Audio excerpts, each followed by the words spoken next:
अगला क्वेश्चन आपसे बोल रहा है मोनोसाइक्लिक कंपाउंड लिए PQRS और आपको बताना है किसमें highest number of unsaturated carbon atoms हैं। ठीक है, शुरू करते हैं। सबसे पहले आपने जब लिया तो आपने COH लिया एंड Br2 रेड P, और आपको पता है this is what, this is HVZ reaction after passing red P plus X2 and water alpha halogenation, it will give you this simply. So P में क्या पूछ रहा है, अनसैचुरेटेड कार्बन एटम। अनसैचुरेटेड मतलब जो sp2 या sp हाइब्रिडाइज्ड हो, तो इसमें अनसैचुरेटेड कार्बन एटम्स कितने हो गए इसमें आपके, 1 और 6, 7 आपके अनसैचुरेटेड कार्बन एटम हो गए।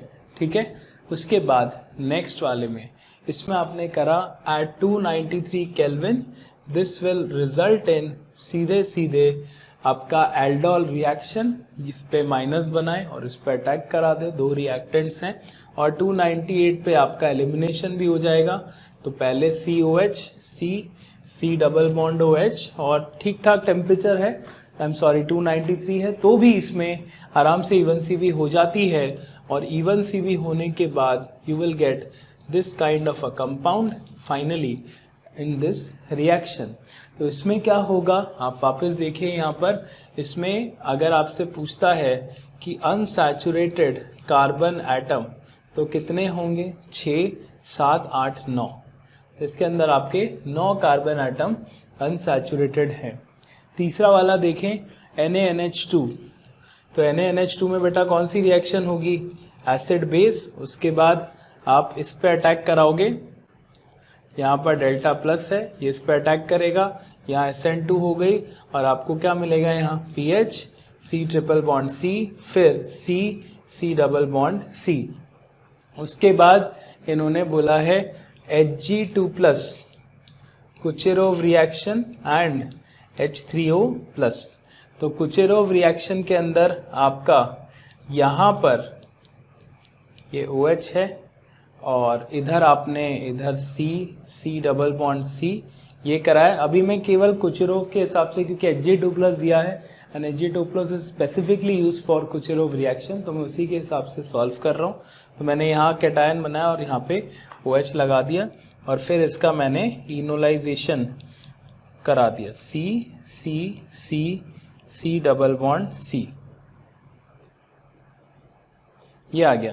तो इसके अंदर आपके वापस अनसैचुरेटेड कार्बन एटम कितने हो गए, 6, 7, 8, 9। इसके अंदर भी आपके 9 कार्बन एटम अनसैचुरेटेड है, कंसिडरिंग ओनली द कुचेरोव रिएक्शन। और उसके बाद लास्ट पे आते हैं, पहले में क्या होगा, O3ZnH2, this is reductive ozonolysis. Temperature high होता तो बेंजीन रिएक्ट करता, but temperature is room temperature, तो उस केस में बेंजीन का ओजोनोलिसिस नहीं होता है, वी नो दिस। तो इस केस में आपको मिलेगा CH3, C double bond O, फिर C डबल बॉन्ड O और H, ये कर दिया आपने। उसके बाद आपने क्या किया, CH3 MgBr 2 मोल लिया है, this is delta minus, this is delta plus, this will attack on this, again this is delta plus, this will attack on this। तो क्या मिलेगा आपको ये मिलेगा 3, उसके बाद COH Me और Me, और यहाँ पर वापस COH H और Me।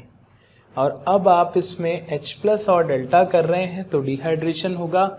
इस केस में most stable alkene will be formed which is this one. आप कैटायन यहाँ लेके आए और फिर रीअरेंजमेंट करा दें, उसमें फिर एलिमिनेशन करा दें। एक तो ये बनेगा कैटायन यहाँ के एल्कीन और एक यहाँ पे C डबल बॉन्ड CH2। तो इसके अंदर आपने क्या बताया था, इसके अंदर हम अनसैचुरेटेड C एटम देखते हैं और अनसैचुरेटेड C एटम कितने आ गए, आप देखो 6, 7, 8, 9, 10। तो 10 C एटम अनसैचुरेटेड हैं, इसीलिए यही आंसर है जिसमें मैक्सिमम C एटम्स जो हैं वो क्या होंगे, प्रेजेंट होंगे, विच इज़ अनसैचुरेटेड। तो the correct answer to this question is option D, एस ऑप्शन,